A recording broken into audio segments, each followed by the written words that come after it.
বন্দে পুরুষোত্তম। পরম প্রেমময় শ্রী শ্রী ঠাকুরের রাতু শ্রীচরণে জানাই সশ্রদ্ধ প্রণতি। পরমারাধ্যা জগৎ জননী শ্রী শ্রী বড়মার রাতু শ্রীচরণে জানাই সশ্রদ্ধ প্রণতি। পরম পূজ্যপাদ শ্রী শ্রী বড়দার রাতু শ্রীচরণে জানাই সশ্রদ্ধ প্রণতি। পরম পূজ্যপাদ আচার্যদেব শ্রী শ্রী দাদার রাতু শ্রীচরণে জানাই সশ্রদ্ধ প্রণতি।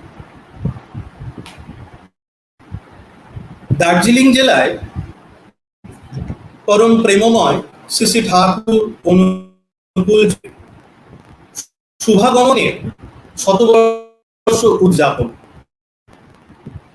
ভার্চুয়াল মাধ্যমে এই উদযাপন অনুষ্ঠান, সেই অনুষ্ঠানেরই আজকে সারা দিনের যে কার্যক্রম তারই একটি অংশ সাধারণ সভা।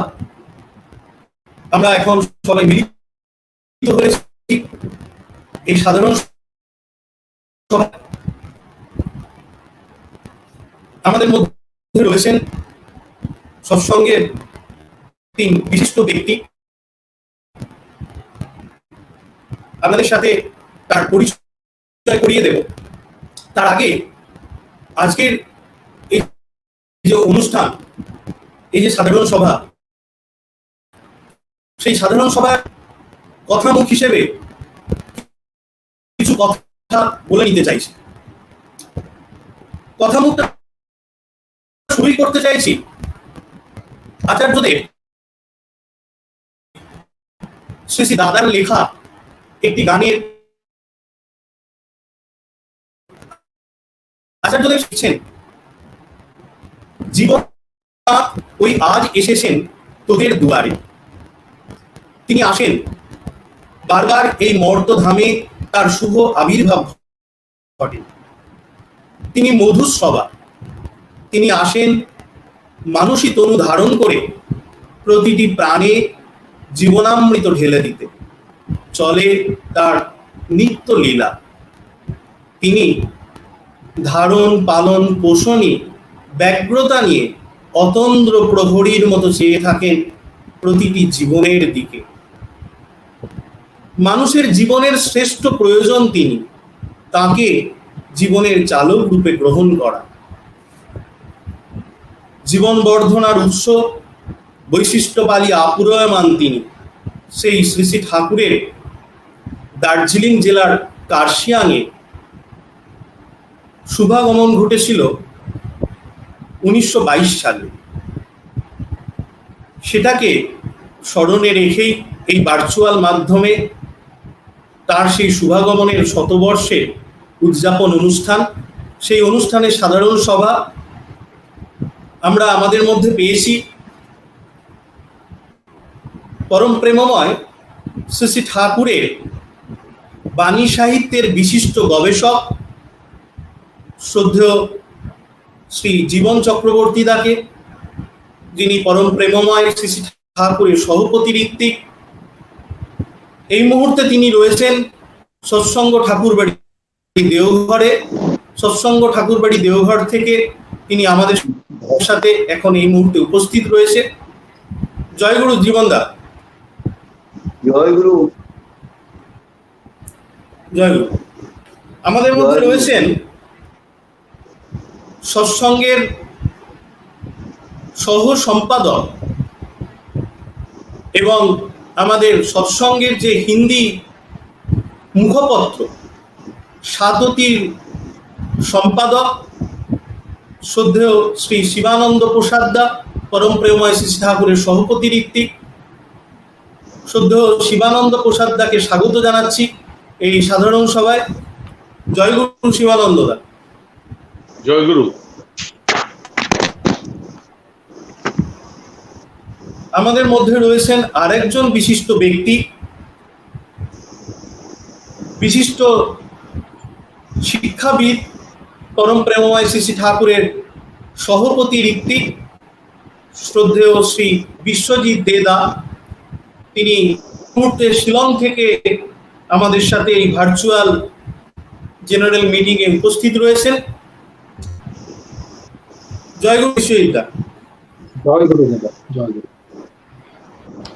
আজকের সাধারণ সভা এই তিন বিশিষ্ট ব্যক্তিবর্গকেই স্বাগত জানাচ্ছি। আজকে আমরা মূলত পরম প্রেমময় শ্রী শ্রী ঠাকুরের যে জীবন দর্শন, সেই প্রসঙ্গ নিয়েই এই তিন বিশিষ্ট ব্যক্তির সাথে আলাপন করব। আলাপনের শুরুতেই আমি চলে আসব শ্রদ্ধেয় জীবনদার কাছে। যে বিষয়টাকে কেন্দ্র করে আজকের এই আয়োজন, সেই প্রসঙ্গ নিয়েই তার কাছে আসা। আমরা জীবনদার কাছ থেকে জেনে নিতে চাইব শ্রী শ্রী ঠাকুরের এই যে কার্শিয়াংয়ে শুভাগমন, তার প্রেক্ষাপট এবং আজকের এই সময়ে দাঁড়িয়ে তার সেই শুভাগমনের শতবর্ষ উদযাপনের তাৎপর্য কি, এই প্রসঙ্গটি নিয়ে জীবনদার কাছ থেকে আমরা প্রথমেই একটু শুনে নেব। জীবনদা। জয়গুরু। আজকে যার এই শুভাগমন উপলক্ষে এই উৎসবের আয়োজন, শতবর্ষ পার করে যার স্মরণ মননের জন্য আজকের এই আয়োজন, সেই পরম দয়াল শ্রী শ্রী ঠাকুর অনুকূলচন্দ্রের শ্রীপাদপদ্মে জানাই অনন্ত কোটি প্রণাম। পরমারাধ্যা জগজ্জননী শ্রী শ্রী বড়মা শ্রীচরণ কমলে অনন্ত কোটি প্রণাম। পরম পূজ্য পাদ শ্রী শ্রী বরদাস শ্রীচরণে প্রণাম। পরম পূজ্য পাদ আচার্য দেব শ্রী শ্রী দাদা শ্রীচরণে প্রণাম। পূজ্য বাবাইদা শ্রীচরণে প্রণাম। আজকে এক ঐতিহাসিক এক মুহূর্তে আমরা এখানে সমবেত হয়েছি। লীলামায়ের লীলা বোঝা সত্যি খুব ভার। কেন তিনি কি করেছে করেন সবটা আমরা বুঝতে পারি না, কিন্তু যেটুকু বোঝার চেষ্টা করি তাতেই বিস্ময় যায় মনের মাঝে। 1921 সাল, 21 সালে 4 এপ্রিল হিমায়তপুর আশ্রম তখন সেভাবে গঠিত হয়নি, কিন্তু সেই আশ্রমে যারা আছেন সেদিন পরমদয়াল শ্রী শ্রী ঠাকুর অনুকূলচন্দ্রের ইচ্ছা হলো, তিনি আদেশ করলেন সর্ষের তেল বাটি ভর্তি করে নিয়ে আসা। সেদিন নিয়ে আসা হলো। সেই তেল তিনি উপস্থিত সমস্ত ভক্তদের সর্বাঙ্গে মাখিয়ে দিলেন। তাদের কোনো আপত্তি তিনি শুনতে চাইলেন। তার শুধু তা নয়, সেই মুহূর্তে তিনি সকলকে নিয়ে পদ্মায় চললেন স্নান করার। সকলকে তিনি এক এক করে গা হাত পা সব গলে তেল তুলে তাদের স্নান করালেন পদ্মার তীরে। সকলেই ভীষণ সংকুচিত, কিন্তু তিনি কারো কথা শুনলেন না। দুপুর গড়িয়ে গেল, বিকালে বসে আছেন বাবলা তলায়। হঠাৎ তার ইচ্ছা হলো হাডুডু খেলা। দুটো দল ভাগ হয়ে গেল। দুটো দলে আছেন, একটা দলে শ্রী শ্রী ঠাকুর, অনন্ত মহারাজ, সুশীলদা, আর অন্য দলে নফরদা, রাধিকাদা, বীরুদা ইত্যাদি আরো অনেকে। খেলা শুরু হলো। বালকের মতো উচ্ছ্বাসে ফেটে বললেন।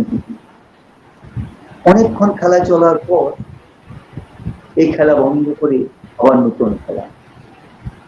এবার সকলকে নিজের কাঁধে তুলে নিতে লাগলো, কাঁধে নিয়ে চলতে থাকেন। আবার কখনো কখনো কারো কাঁধে নিজেও চেপে বসেন, কখনো কারো পা ধরে টানতে টানতে তুলে নিয়ে যান। ভক্ত ভগবানের সে এক অপূর্ব লীলা। আর যারা ভক্তরা ছিলেন সেদিন সকলেই সংকুচিত। ঠাকুর এমনি করে তাদের পায়ে হাত দিচ্ছেন, গায়ে হাত দিচ্ছেন, এমনি করে তারা সেটা মেনে নিতে পারছেন না। ঠাকুর পারবেন না। ভক্ত ভগবানের এক অপূর্ব লীলা। এটা 1921 সালের 4 এপ্রিল। তারপর দেখতে দেখতে আর 2 দিন কেটে গেল। 2-1 দিনের মধ্যেই ঠাকুরের জ্বর আসলো। প্রথমে সামান্য জ্বর, সেই জ্বর চিকিৎসা করলেন অনন্ত মহারাজ, তারই বাল্য বন্ধু সখা অনন্ত মহারাজ। চিকিৎসা করলেন, চিকিৎসা করছেন, চিকিৎসা করতে কিন্তু এই জ্বর যেন আর ছাড়ে না। প্রতিদিন বিকাল বেলায় ঘুম জ্বর আসে, করতে করতে আস্তে আস্তে ডাক্তার শশীভূষণ মিত্র, ডাক্তার গোকুল মন্ডল তারা চিকিৎসা করছেন, কিন্তু কিছুতে জ্বর ছাড়ে না। এমনি করতে করতে 1 বছর অতিক্রান্ত হয়ে গেল। এবার সকলে চিন্তিত হয়ে পড়লেন, ভীষণ ভাবে চিন্তিত হয়ে পড়লেন। সকলে পরামর্শ অনুযায়ী মাতা মনমোহিনী দেবী ঠিক করলেন ঠাকুরকে নিয়ে কলকাতায় 1922 সালের 17 মে কলকাতায় রওনা হলেন। আসলেন কলকাতায়, উঠলেন কোথায়? ঠাকুরেরই বাল্য বন্ধু ননিভাঙির বাড়ি। ননিভাঙির বাড়িতে, ননিভাঙির বাড়িটা শোভাবাজারে, সেখানে তিনি উঠলেন।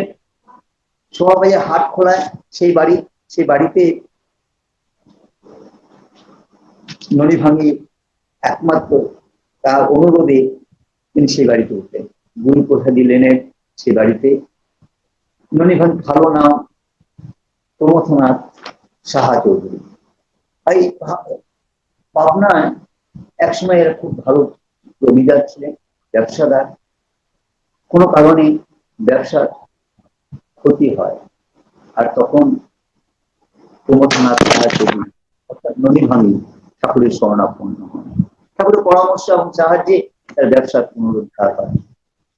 আর সেই সঙ্গে সঙ্গে বাল্য বন্ধু আর সব তারই অনুরোধে তার গদিঘর কলকাতার শোভাবাজারে হাট খোলার গুরুপ্রসাদী লেনে ঠাকুর এসে উঠলেন। এখানে আবার চিকিৎসা, বহু ডাক্তার চিকিৎসা করছেন। সকলের পরামর্শে টিবি রোগ বিশেষজ্ঞ ডাক্তার গোপাল চ্যাটার্জি আসলেন, চিকিৎসা করলেন। ঠাকুরের ইচ্ছে ছিল না, তবু সকলের অনুরোধে এই চিকিৎসা হলো। কিন্তু সেই চিকিৎসা দেখা গেল ঠাকুর আরো খারাপ হতে লাগলো। এমনি করতে করতে প্রথম জুন মাসের 2022 সালের জুন মাসের প্রথম সপ্তাহ কেটে গেল। ডক্টর RL দত্ত আসছেন, সিভিল সার্জন। যিনি অনেক আগে পাবনায় ছিলেন এবং পাবনায় থাকার সূত্রে তখন ঠাকুর পরিবারের সকলের চিকিৎসা করতেন।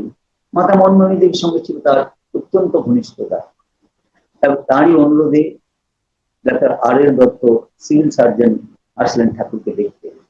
দেখে সবকিছু পরীক্ষা করে তিনি বললেন, আগে যা চিকিৎসা করা হয়েছে সব ভুল চিকিৎসা, এখনই সব ওষুধ বন্ধ করে তাকে বায়ু পরিবর্তনের জন্য কার্শিয়াং দেওয়া দরকার। কার্শিয়াঙ্গে নিয়ে গেলে ভালো হয়, কেননা কার্শিয়াঙ্গে তিনিও সেই সময় উপস্থিত থাকবেন।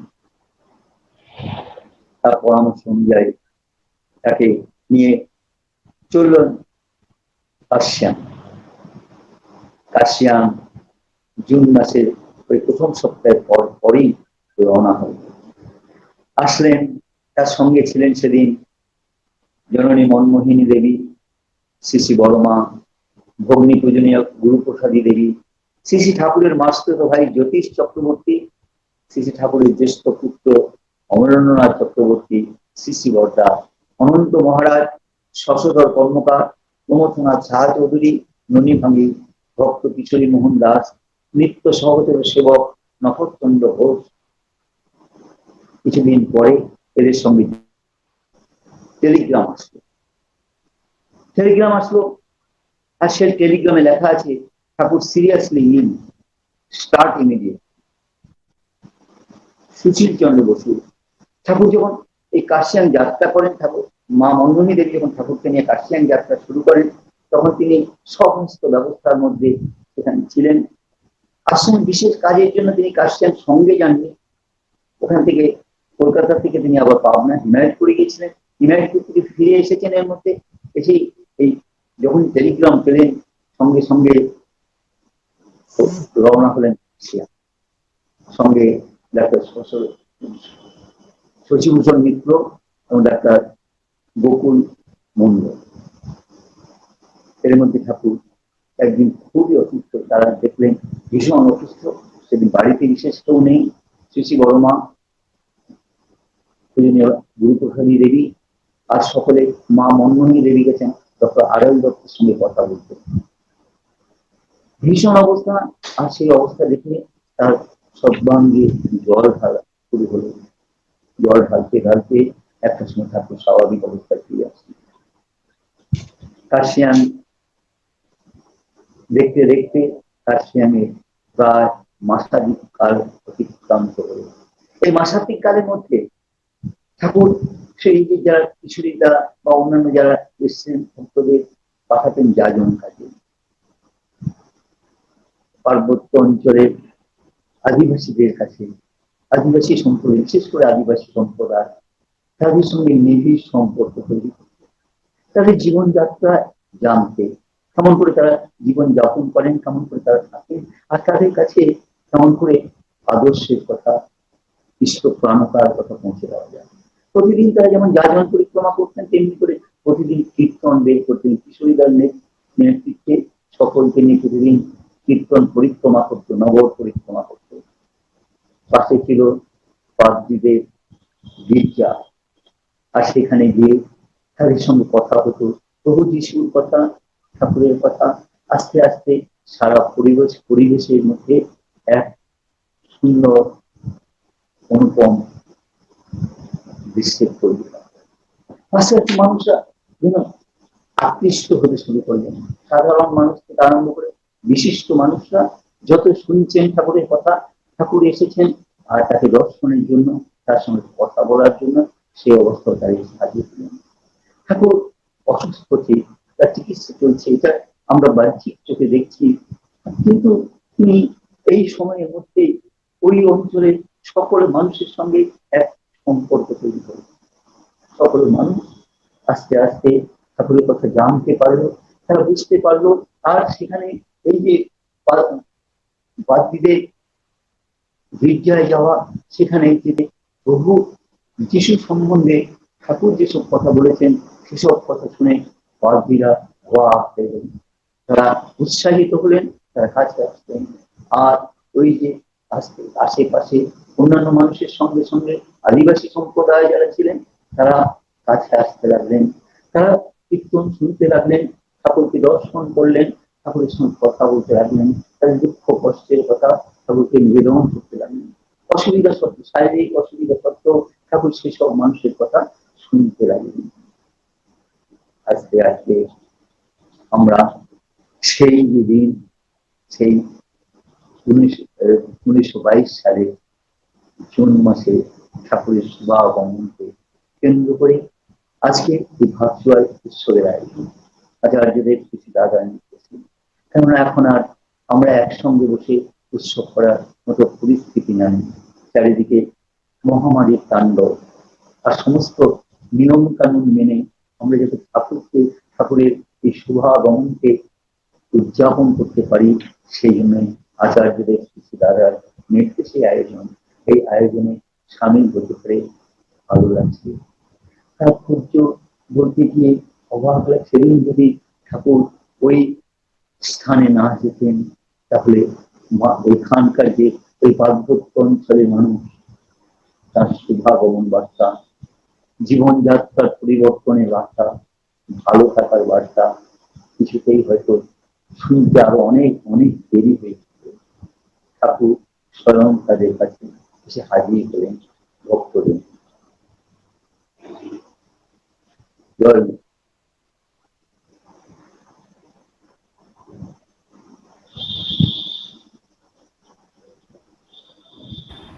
সেই শতবর্ষ আগের সেই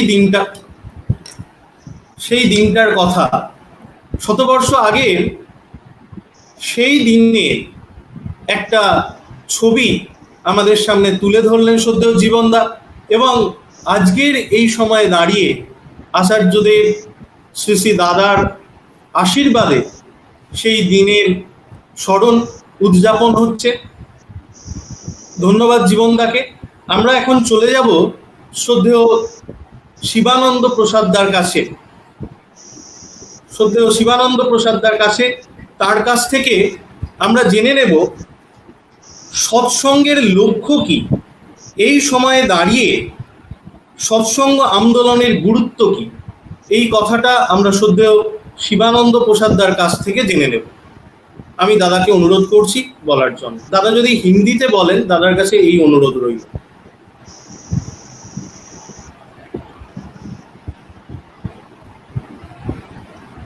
सर्वप्रथम मैं परम प्रेममय श्री ठाकुर, परम आराध्या जगत जननी श्री बौरमा, परम पूज्यपाद श्री बौरदा एवं आचार्य देव श्री दादा के श्री चरणों में प्रणाम निवेदन करता। परम प्रेममय ठाकुर जी का कारसियांग दार्जिलिंग में पुनः आगमन का 7 वर्ष पूर्ति के स्मरण उत्सव के उपलक्ष्य में इस वर्चुअल माध्यम से जुड़े सभी को मेरा आंतरिक श्रद्धा, शुभेच्छा एवं प्रीति। मुझे 2-4 विषयों में कुछ कहने के लिए कहा गया है। सत्संग का लक्ष्य क्या है, आज के समय के मद्देनजर सत्संग आंदोलन का गुरुत्व क्या है, दीक्षा कहाँ लेना है, दीक्षा क्या किसी भी धर्म प्रतिष्ठान से ले सकते हैं, श्री ठाकुर अनुकूल चंद जी का दीक्षा सर्वोत्तम क्यों है, एवं सत्संग के कार्यक्रम का एक विशेष दिशा है गण दीक्षा का प्रसार, क्या है इसकी प्रासंगिकता। सर्वप्रथम है सत्संग। सत्संग क्या है? श्री ठाकुर जो इस सत्संग के प्राण पुरुष हैं, उन्होंने परिभाषित किया है, सत्य में संयुक्ति के संग तदगति संपन्न जो है वे ही है सत्संगी, और उनका मिलन स्थल ही है सत्संग। सत्य में संयुक्ति मतलब सत आया है अस धातु से, जो मेरे अस्थि वृद्धि के, जीवन वृद्धि के, मेरे अस्तित्व के मूल है, सोर्स ऑफ एग्जिस्टेंस है, उनके साथ युक्त होकर के जब हम जीवन वृद्धि के पथ पर चलते हैं तभी हम सत्संगी कहलाते हैं। और ये दीक्षा लेने की प्रयोजनता क्यों है, दीक्षा कहां लेना है, ठाकुर जी की दीक्षा क्यों लेना है, इन प्रश्नों के विषय में मैं थोड़ा बहुत प्रकाश डालूं। दीक्षा शब्द आया है दिग् धातु, जिसका अर्थ होता है दक्षता अर्जन करने का पद। दीक्षा कहां लेना है, इस विषय में ठाकुर जी की नीति विधायना के एक वाणी का हमने हिंदी में अनुवाद किया है, उसको मैं आप लोगों के सामने रखता हूं। तुम लाख देव देवी की पूजा क्यों न करो, रोज 1000 छोड़कर और 1000 बहाने की आमदनी करके क्यों न चलो, भावुक व्यक्ति की भावुक भक्ति की स्वार्थ अनुवेदना के साथ उच्छल लाखों भंगिमा में उसकी अवतारणा करते हुए क्यों न चलो, कुछ भी नहीं होगा, पाओगे भी नहीं कुछ। तुम्हारे अर्जित कर्मफल की भाग्य यष्टि जब जिस भाव में तुम्हें नचा देता है, तुम्हें वही करना होगा, पाओगे भी वही। जब तक न तुम वैशिष्टपाल या अपूर्जमान प्रिय परम जो आचार्य हैं, जो इष्ट हैं, उनमें सुनिष्ठ होकर तद समायोजनी अनुरंजना के साथ सुनियंत्रण द्वारा स्वयं को रंजित कर देते हो, जो कुछ भी बाधा है उसका निरोध करके, उससे बचकर, विनायित कर, सुदृढ़ आत्मिक अनुकंपा के साथ आरती राग रंजित अनुक्रिया तत्परता लेकर तदर्थ पूर्णी सार्थकता को आत्मस्वार्थ करके, तुम्हारे जीवन की क्रमागति यदि ऐसी रहती है, तुम चाहे जैसा भी क्यों न करो, तदनुचलन से सब कुछ को बटोर कर आदर्श, धर्म व कृष्टि की संगतिशील सार्थकता से शुभ बोधि वह व्यक्तित्व में स्वयं को विधृत करते हुए चलते रहोगे, एक द्युति नंदना की अमल अनुगति के साथ। नहीं तो अभी भी फाकी है, अंत में भी फाकी है। ये दीक्षा मुझे लेना होगा कहां? जो वशिष्ठ पाली आपुर्जमान है। He is the only world teacher. He is the fulfiller of the best. He is the fulfiller of the all individual instinct. He is the fulfiller of the all past prophets. यदि मैं अपना complete transmutation of the personality चाहता हूं, तो ऐसे व्यक्तित्व के साथ हमें अपने को युक्त करना होगा, कंसंट्रिक होना होगा। मेरा जीवन का दो ही पथ है, या तो मेरा जीवन एक्सेंट्रिक होगा या कंसेंट्रिक होगा।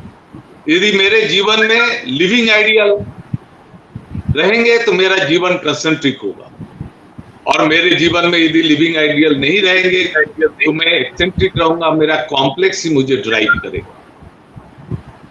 और ये जो लिविंग आइडियल कैसा होना चाहिए? जो प्रॉफिट ऑफ द एज जो होंगे, फुलफिलर द बेस्ट जो होंगे, जैसे भगवान राम, श्री कृष्ण, मोहम्मद, जेसस, रामकृष्ण परमहंस, और इस युग में हमने श्री ठाकुर जी को पाया है। दीक्षा हम कहीं भी ले सकते हैं, लेकिन अल्टीमेट मेरा जब तक यहां ये जो हमारे वशिष्ठ पाली आपुर्जमान से युक्त नहीं होते, मेरा टोटल डेवलपमेंट नहीं होगा। आज ठाकुर जी को केंद्र करके irrespective of caste, creed, religion, race, करोड़ों लोग अपने जीवन को सुंदर बना रहे हैं।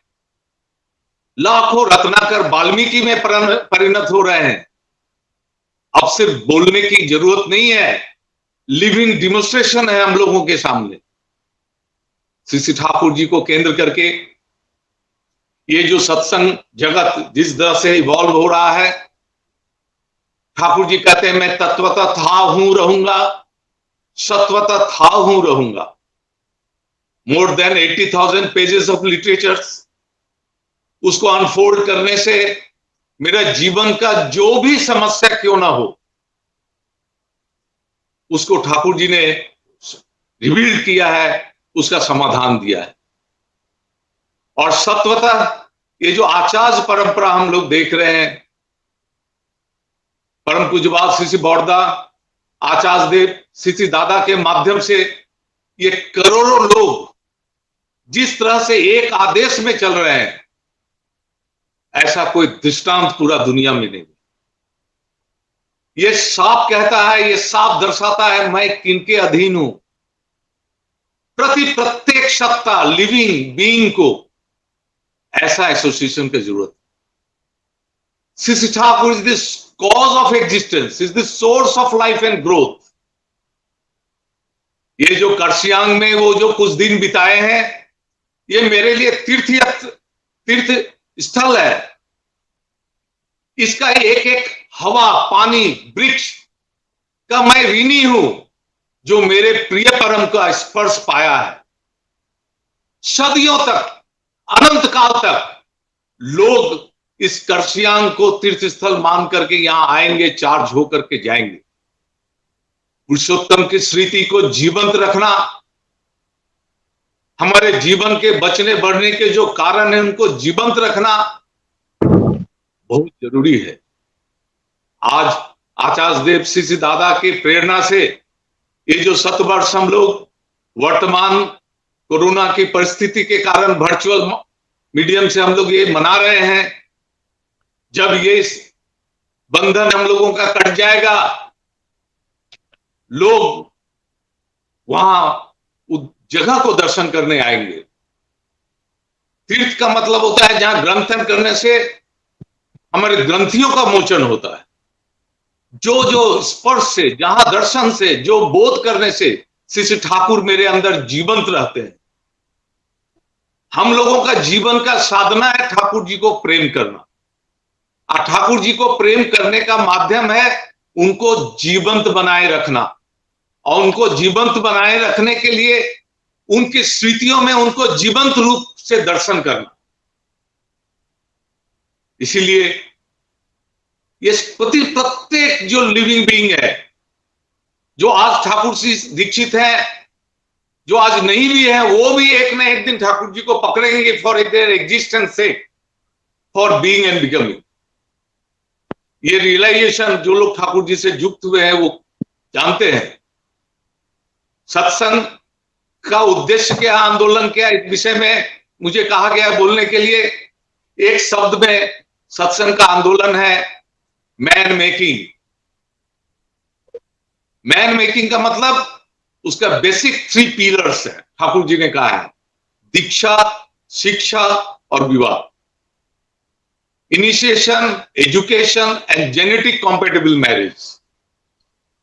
यदि एक आदमी का जीवन में दीक्षा नहीं होती है, यदि आदर्श को ग्रहण नहीं करता है, आदर्श केंद्रिक नहीं होता है, वो प्रवृत्ति केंद्रिक होगा ही होगा। जितने भी अभी समस्याएं हैं उसका मूल समस्या लोग प्रवृत्ति केंद्रिक है।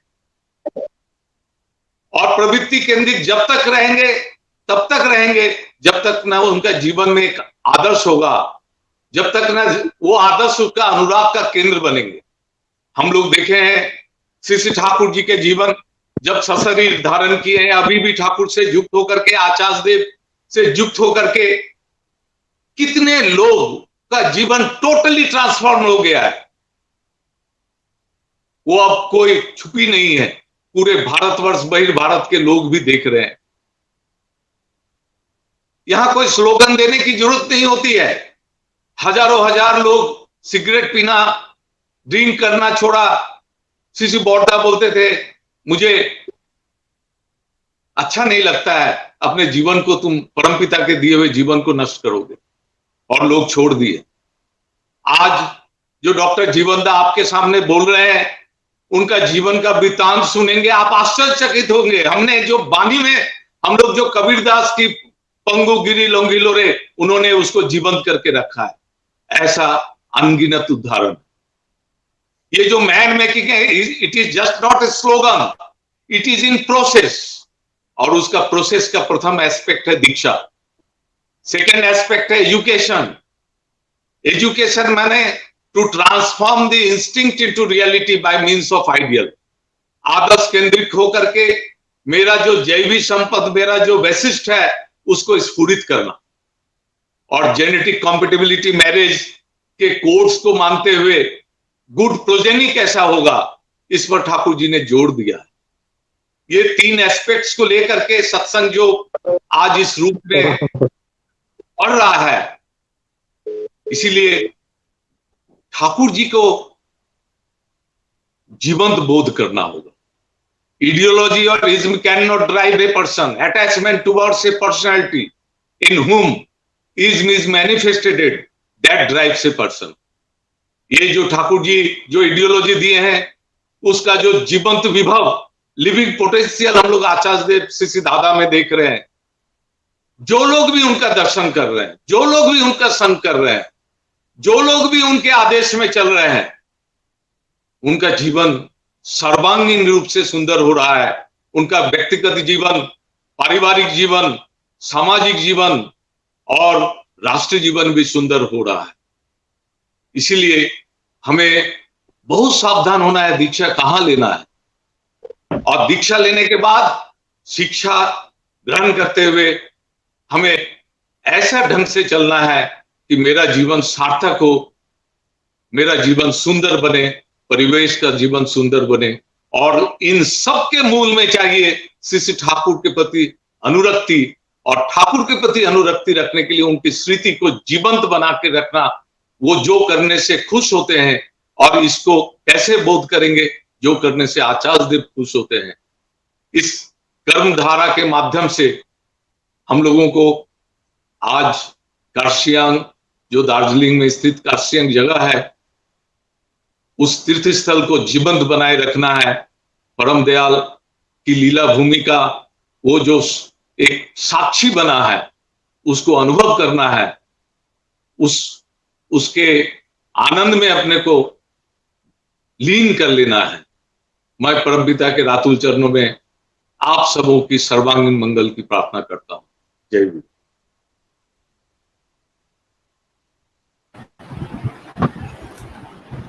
জয়গুরু। ধন্যবাদ শিবানন্দ দা। তার কাছ থেকে আমরা খুব গুরুত্বপূর্ণ একটি প্রসঙ্গ শুনলাম যে সৎসঙ্গের লক্ষ্য কি এবং এই সময়ে দাঁড়িয়ে সৎসঙ্গ আন্দোলনের গুরুত্বটা কি। তিনি খুব প্রাঞ্জলভাবে আমাদের সামনে তুলে ধরেছেন সৎসঙ্গের যে লক্ষ্য। শ্রী শ্রী ঠাকুর বলছেন পরিবেশের সবাইকে নিয়ে আমাদের সত্তা বিধৃত হয়, বজায় থাকে, তাই করাটাই হচ্ছে সৎসঙ্গের লক্ষ্য। এবং এই যে সৎসঙ্গ আন্দোলন, সেই আন্দোলনের যে কার্যক্রম, সেই কার্যক্রমের একটা খুব গুরুত্বপূর্ণ দিক হচ্ছে গণদীক্ষা। কেন গণদীক্ষা, দীক্ষা কোথায় নেব, এই প্রশ্নগুলোর খুব সুন্দর একটা উত্তর আমরা পেলাম। আমাদের অনেকের মনেই এই প্রশ্নগুলো থাকে, তার একটা উত্তর আমরা নিঃসন্দেহে পেলাম শ্রদ্ধেয় শিবানন্দদার এই আলাপচারিতা থেকে। আবারও ধন্যবাদ জানাচ্ছি শিবানন্দদাকে। আমরা আবার আসব পরবর্তী প্রশ্ন নিয়ে শিবানন্দদার কাছে। তার আগে শিবানন্দদার কথার সূত্র ধরেই আমি চলে যাব বিশ্বজিৎদার কাছে। বিশ্বজিৎদার কাছে একটা খুব গুরুত্বপূর্ণ প্রশ্ন। Why should one attach to Sri Sri Thakur as his or her living master or God? আমি বিশ্বজিৎদাকে অনুরোধ করব তিনি তার আলাপনটা যদি ইংরেজিতে পরিবেশন করেন। Jai Guru. At the outset, I convey my deep salutation at the holy feet of Param Prema, my loved Lord, Jagat Janani Sri Parama, Param Pujyapad Sri Sri Baba, Param Pujyapad Acharya Dev Sri Baba, and at the lotus feet of I'm very privileged to take part in this centennial commemorative Utsav celebrated to commemorate 100 years of Sri Sri Thakur's visit to Karsian. I've been asked a very important question, that why should one attach to Sri Sri Thakur as his or her living master of God? I always do feel that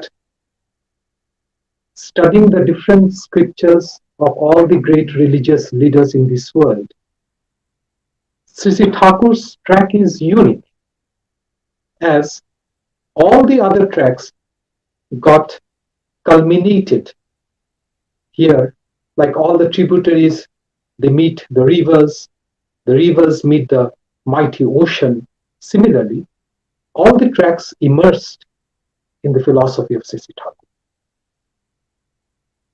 It is quite, when we observe our surroundings in the history of this world, we find that man, Dr. Alexis Carcel in his book has rightly written, Man the Unknown, that it is very difficult to love an instruction. A man will sacrifice himself for his leader, but not for an idea. And it's so true. You see, the followers of the leaders, they never question the leaders. Similarly, Dr. Carcel says that there are certain natural code and conducts in life.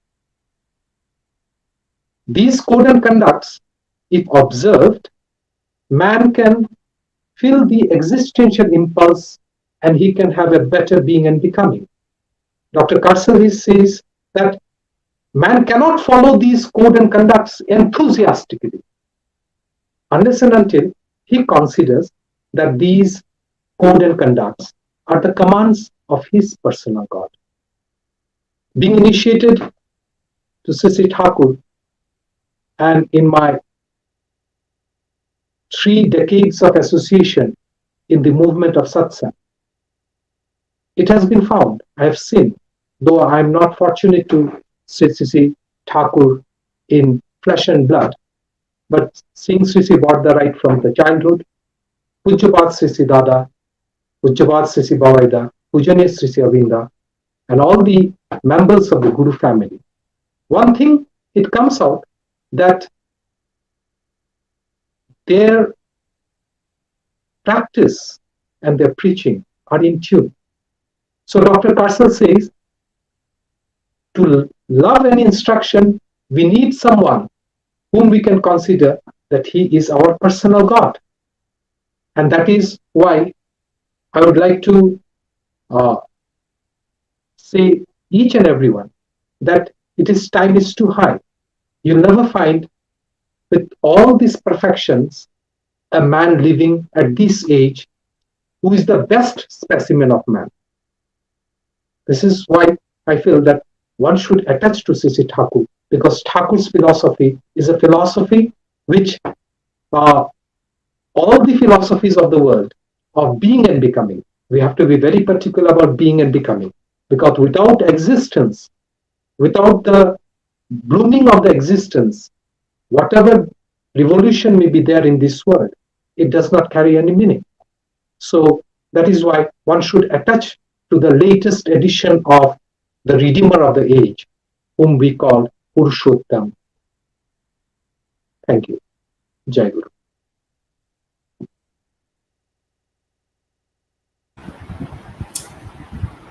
Jai Guru. Thank you, Vishwajit. It is very clear to us that why should one attach to Sri Thakur as his or her living master or God? খুব প্রাঞ্জল ভাবে সংক্ষেপে বিশ্বজিৎদা সামনে তুলে ধরল যে কেন শ্রী ঠাকুরকে জীবন্ত আদর্শ বা গুরু হিসেবে আমরা গ্রহণ করব। ধন্যবাদ বিশ্বজিৎদা। আপনার কাছে আমরা আবার পরবর্তী প্রশ্ন নিয়ে আমরা আবার একটু ফিরে যাব শ্রদ্ধেয়দার কাছে। শ্রদ্ধেয় শিবানন্দ একটা কথা বলছিলেন তার আলাপনের মধ্যে যে কার্শিয়াং এখন আমাদের কাছে একটা তীর্থক্ষেত্র। দার্জিলিং বরাবরই বাঙালির কাছে একটা ভ্রমণের জায়গা, বাঙালি দার্জিলিং যেতে পছন্দ করে, কিন্তু আজকের এই যে উদযাপন, এই উদযাপনের পর আমাদের কাছে দার্জিলিং সম্পর্কে দৃষ্টিভঙ্গিটায় বোধহয় একটা বদল হয়ে গেল। শ্রী ঠাকুর আজ থেকে 100 বর্ষ আগে গিয়েছিলেন, এইটা জানার পর দার্জিলিংটাকে দেখার চোখটা আমাদের কাছে কিন্তু পাল্টেই গিয়েছে। কারণ শ্রী ঠাকুরের দিব্য লীলার সাথে জড়িয়ে রয়েছে এই জেলা, হয়ে গেল একটা ভ্রমণের জায়গা থেকে তীর্থক্ষেত্রে তার রূপান্তর। আমাদের দেখার দৃষ্টিভঙ্গি তো একটা বদল। তো এই জায়গা থেকে জীবনদার কাছ থেকে জেনে নেব যে তীর্থক্ষেত্রগুলোর গুরুত্ব কি। জীবনদা।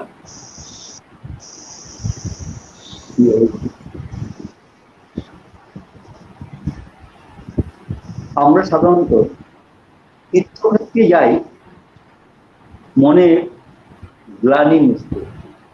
মানুষ যখন জীবন চলনায় বিধ্বস্ত হয়ে পড়ে, পথ খুঁজে পায় না, কেমন করে বেঁচে থাকবে, ভালো থাকবে, কেমন করে শান্তি পাওয়া যাবে, আর সেই শান্তির খোঁজেই আমরা তীর্থস্থানে যাই।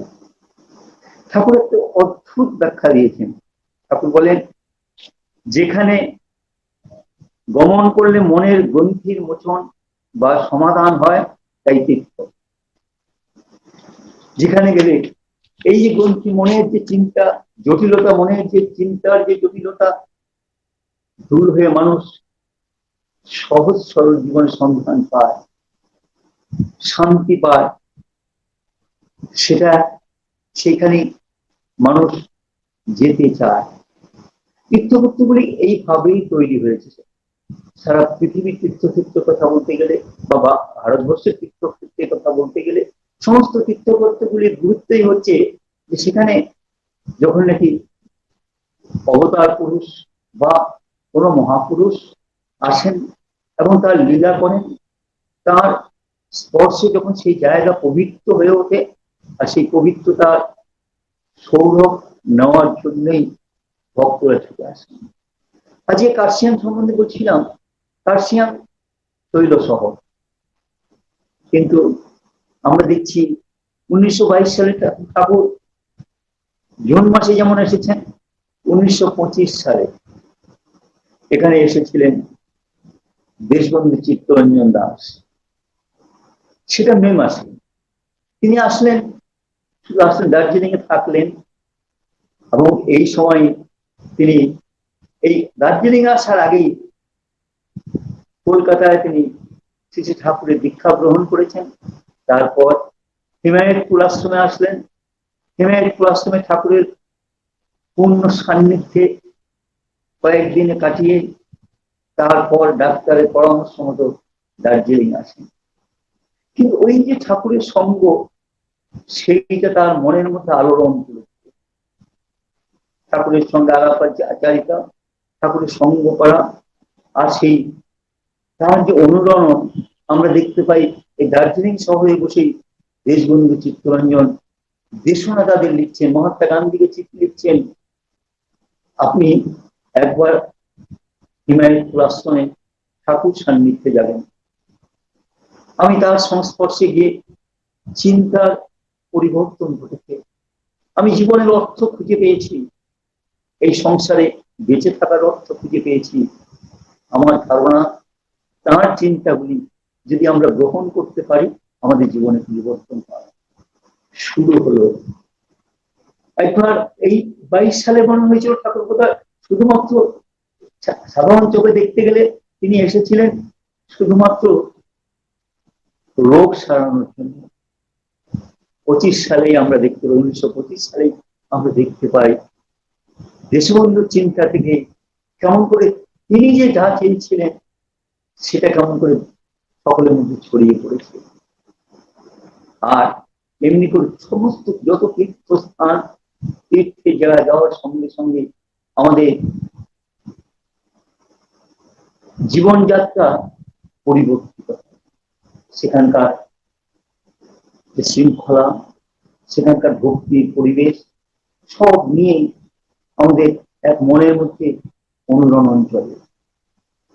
আমরা শ্রী ঠাকুরের কথা যদি বলতে যাই, বাংলাদেশে যতবার আচার্যদেব দয়া করে পাঠিয়েছেন, দেখেছিলাম ঠাকুর যে সমস্ত জায়গায় লীলা গেছেন, বারবার গেছেন, সেই সমস্ত জায়গাগুলিতে এখনো মানুষ যায় দর্শন করার জন্য।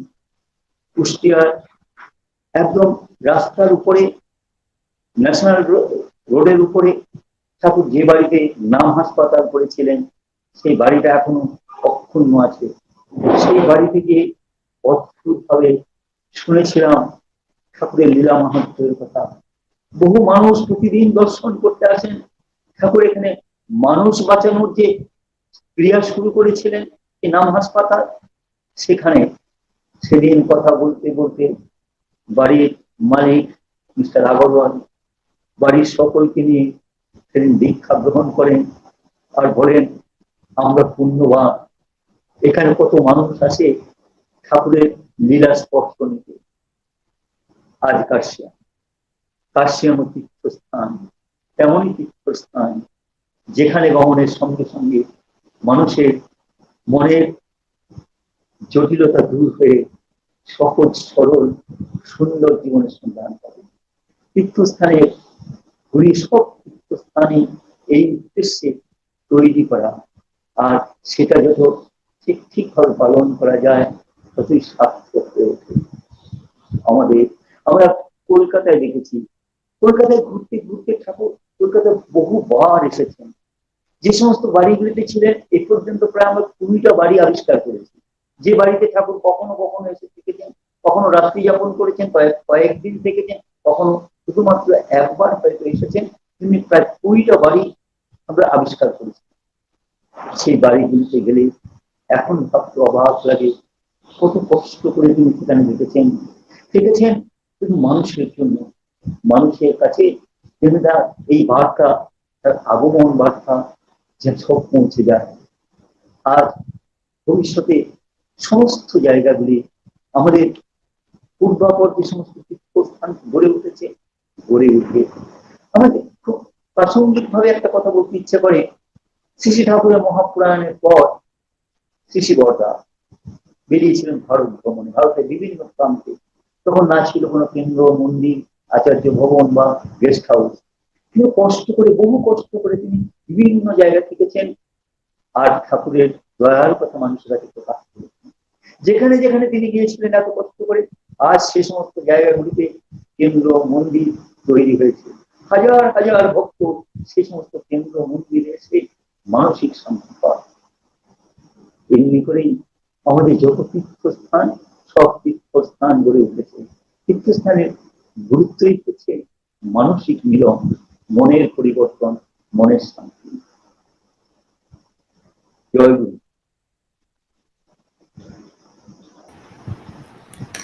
জয়গুরু জীবনদা, সত্যি আমাদের তীর্থ সম্বন্ধে যে ধারণা, সেই ধারণায় একটা নতুন মাত্রা আপনি যোগ করে দিলেন। শ্রী শ্রী ঠাকুরের তীর্থ সম্বন্ধে যে ডেফিনেশন, যেখানে গেলে মনের গ্রন্থির আমাদের যে বৃত্তি প্রবৃত্তিগুলো বিনায়িত হয়ে ওঠে, তার সেই লীলাভূমিতে যাওয়ার মধ্য দিয়ে তার যে দিব্য লীলা, তার যে নির্দেশ, সেগুলোর সাথে আমাদের পরিচিত হওয়ার সুযোগ ঘটে। যখন আমরা তার সেই নির্দেশগুলোর সাথে পরিচিত হই, তার সেই লীলাভূমিতে গিয়ে তার লীলা পরশে ধন্য হয়ে রয়েছে যে স্থানগুলো, সেই আমাদের নিজেদের নানান সমস্যার সমাধান পাই। আমাদের জীবনের নানান সমস্যার সমাধানই লুকিয়ে রয়েছে এই তার লীলা পরশে ধন্য যে স্থান, সেইগুলোতে। ধন্যবাদ জীবনদা, আপনার কাছে আমরা আবারও আসবো। এখন আমি একটু আর একবার বিশ্বজিৎদার কাছে যেতে চাইছি। আপনি একটা কথা বলছিলেন যে শ্রী শ্রী ঠাকুর হচ্ছেন লিভিং আইডিয়াল ফর অল। এখান থেকে দাঁড়িয়ে আমার another question: if I am Christian, I adhere to Jesus. If I am Mohammedan, I adhere to Muhammad. Why should I, being a non-Hindu, adhere to Sri Sri Thakur Onukul Chandra, a Hindu Brahmin? In other words,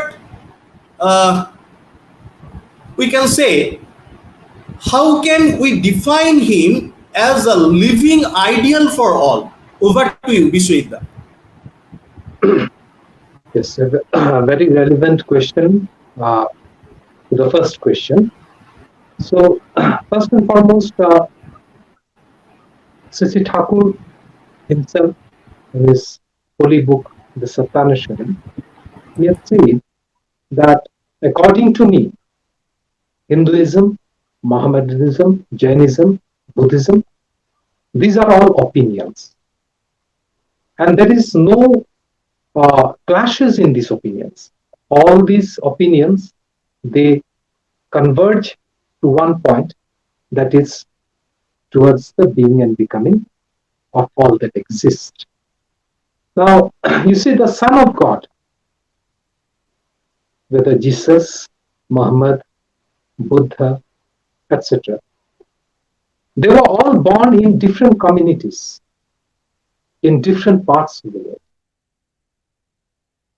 Thus, Thakur's birth as a Brahmin should not be a barrier for others to accept him. We all know these cuckoos, they coo in the same tune, whether they are in any part of the world. Similarly, those who come from above, and one who is the latest edition of the most evolved man on this earth, whenever they come, they say whatever they say, it is in the same chord with all the past prophets. All the past prophets, in one of the message of Sri Sri Thakur, he has said that all the past prophets are Christ, because all of them are anointed with the love of the Supreme Power that dwells in the life and spirit of every being, whether it is individually or collectively. A person is born to a particular parent according to his or her own wish. It just happens by the force or manipulation depending upon psychophysical level of the parents, which is, I would like to say on this platform that eugenic science, the way Sri Thakur has enunciated, none has said this eugenic science in such a great extent to such a deeper level. And the acceptability to a great man, acceptability does not depend on geographical barriers. You see, Buddha, he reached to millions across the boundaries of his birthplace. So it happens with Jesus, with Muhammad. And one thing I think is very important, Thakur's acceptability will depend on the sincere preaching of his present followers. A devotee, Mr. Euler Axman, was very much impressed upon visiting Sri Thakur, had taken his initiation. He was an American who was attached to the Harper University also. Now, his friend, Mr. Ray Hauserman, had written one small book, An Ocean in a Teacup.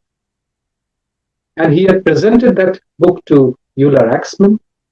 When he had gone through this book, he said, impossible. Such a man cannot exist on earth. Then Ray Hauserman requested him that he's in flesh and blood. Come and visit him. Upon visiting Sri Thakur, staying few days, he was overwhelmed. He found his master, Lord Jesus, in Sri Thakur, took his initiation, went back to America. While going back, he told Ray Hauserman, remember the day you had presented me the book, The Ocean in a Teacup, and I had said you that such a personality that he is dwelling on this earth is impossible. But today, I would like to say that whatever you have written is too little to describe him. It was Euler Axman, he requested Sri Thakur, America needs you. It would be a blessing to the people of the West if you could go there. I'll arrange everything for you. Rather, I'll book a charter plane and take you right from Deoghar to America. You won't have any pain in the traveling. Sri Thakur, he was nodding his head. Yes, I wish to go. Thakur, shall I get ready to make all the arrangement? Sri Thakur, just a moment back you said that you wish to go.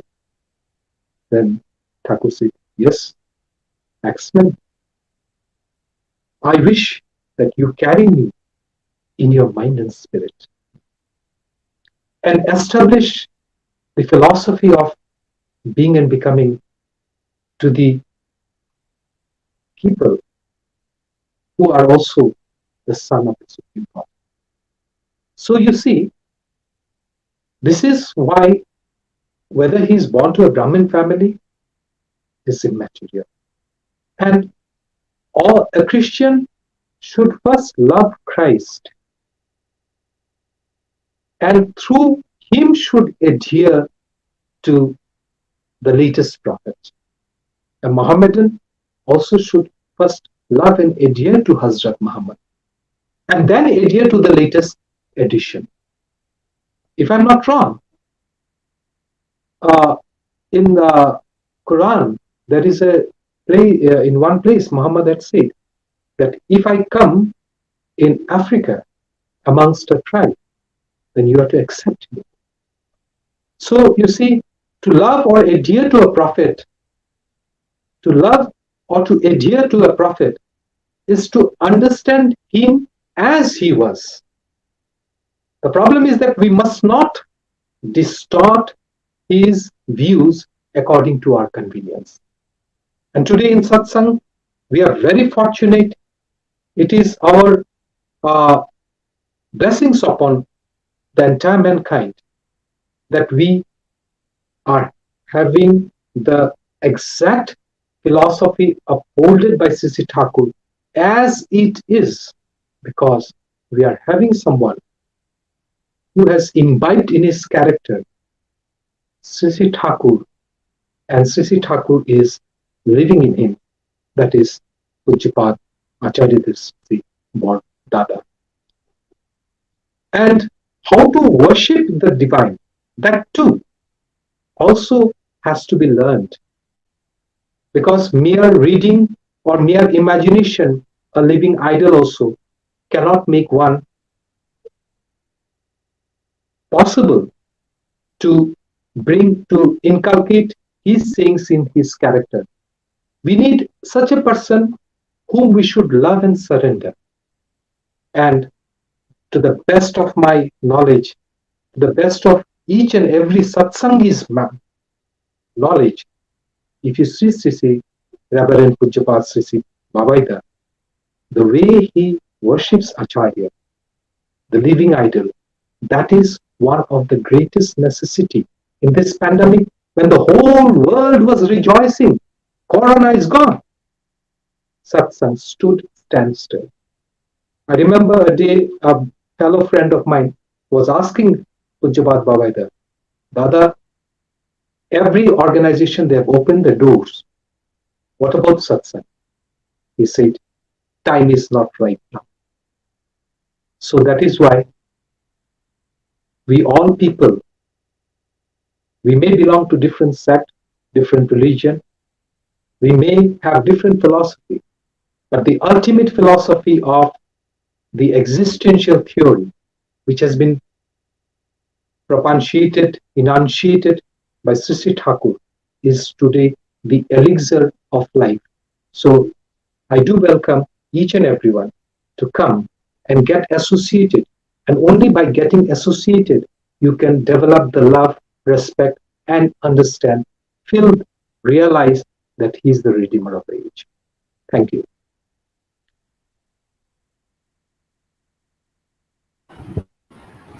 Joy Guru, thank you বিশ্বজিৎদা। একটা খুব গুরুত্বপূর্ণ প্রসঙ্গ।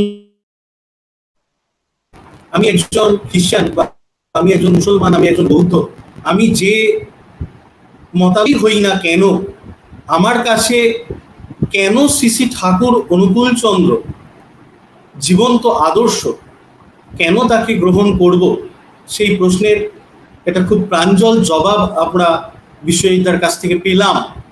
যে সৎসঙ্গ আসলে চায় মানুষ, তিনি যে মতাবলম্বী হন না কেন, তিনি খ্রিস্টান, বৌদ্ধ, মুসলিম, যে মতাবলম্বী হন না কেন, আসলে সৎসঙ্গ চায় সকল মানুষকে নিয়ে জীবন বর্ধনার পথে চলতে। ধন্যবাদ বিশ্বজিৎদা, আপনার কাছে আবারও আসবো। আমরা আরেকবার ফিরে যাব শ্রদ্ধেয় জীবনদার কাছে। আমাদের আজকের আলাপনের মধ্যে একটা ছবি যেটা উঠে আসছে, সেটা হচ্ছে একটা ব্যবহারিক জীবনচর্যার কথা। যে ব্যবহারিক জীবনচর্যায় আমরা দেখতে পাচ্ছি ধর্মানুশীলনের একটা প্রসঙ্গ উঠে আসছে। এই জায়গায় দাঁড়িয়ে জীবনদার কাছে আমার প্রশ্ন, যে দৈনন্দিন জীবনে এই ধর্মানুশীলনের আবশ্যকতাটা কি জীবনদা? জয়গুরু, আমরা অনুষ্ঠান করি, কিন্তু অনুষ্ঠান আমাকে কতটা উদ্বুদ্ধ করে। নৃত্য করার মধ্য দিয়ে, নৃত্য পালন করার মধ্য দিয়ে, সেটা নৃত্য অনুশীলনের মধ্য দিয়ে সেটা সাধনায় পরিণত হয়।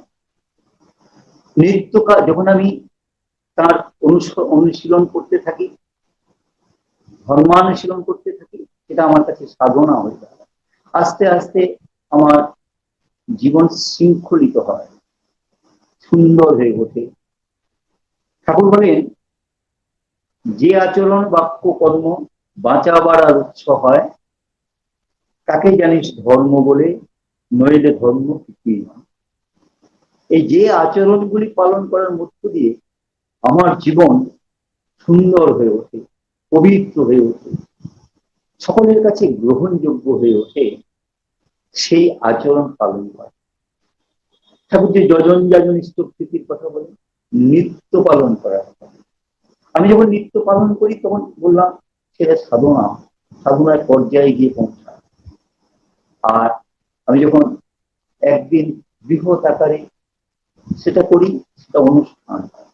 অনুষ্ঠান আমাকে আনন্দ দেয় ঠিকই, কিন্তু আমাকে নিত্য সেই পথে চলতে সাহায্য করে। আর প্রতিদিন দৈনন্দিন জীবনের যে ভুল ভ্রান্তি সংশোধন করে পবিত্র হয়ে ওঠার চেষ্টা, সেটাই। আর আমার কাজের মধ্যে, প্রত্যেকটা কাজের মধ্যে যাতে শৃঙ্খলা বজায় থাকে। আমাদের একটা ধারণা ধর্ম এবং কর্মের দুটোর মধ্যে আমরা একটা ব্যবধান তৈরি করি, আর ব্যবধান তৈরি করি বলেই মনে হয় আমি তো কাজের মধ্যে আছি, আমি এখন কি করে আর ধর্ম পালন করবো। ঠাকুর কিন্তু এক অদ্ভুত কথা বলছেন। ঠাকুর বললেন তুমি যে কাজটা করছো সেটা যদি ঠিক ঠিক হয় এবং সেটা যদি কারো ক্ষতি না করে, সকলে মঙ্গল কাজে লাগে, তাহলে সেটা তোমার ধর্ম করা। ঠাকুর বলেন কর্ম মাঝে ধর্মকে যে পালন করতে পারলো না, ধর্মে কর্মে আনলো বিভেদ, পদে পদেই লাঞ্ছনা। এই ধর্মে কর্মে সমন্বয় সাধন হয়। কেমন করে আমি যে অবস্থায় আছি সেই অবস্থাতেই আমি প্রত্যেক অবস্থাতে যাতে অকপট হয়ে উঠতে পারি। দৈনন্দিন অনুশীলনের মধ্য দিয়ে মানুষ এই অকপট হয়ে ওঠে। দৈনন্দিন অনুশীলনের মধ্য দিয়ে আস্তে আস্তে নৈতিক জীবন সুন্দর থেকে সুন্দর করা হয়। তাই নৈতিক জীবনে প্রত্যেক দিন এই ধর্মানুশীলনের আবশ্যকতা মনে করিয়ে দেয়, আমার ভুল ভ্রান্তি ধরিয়ে দেয়, আমাকে সঠিক পথে চলতে সাহায্য করে। ঠাকুর বলেন ধর্ম যদি নাইরে ফুটলো, জীবনে মাঝে নিত্য কর্মে বাতিল করে রাখলি তারে, কি হবে তোর তেমন কর্ম। এ প্রসঙ্গে বলতে বলতে ইচ্ছে করে, আমরা প্রথমে বলছিলাম ঠাকুর কার্শিয়ামে এসেছেন। কার্শিয়ামে এসেছেন রোগ মুক্তির জন্য, আপাতত চোখে সেটাই দেখছেন।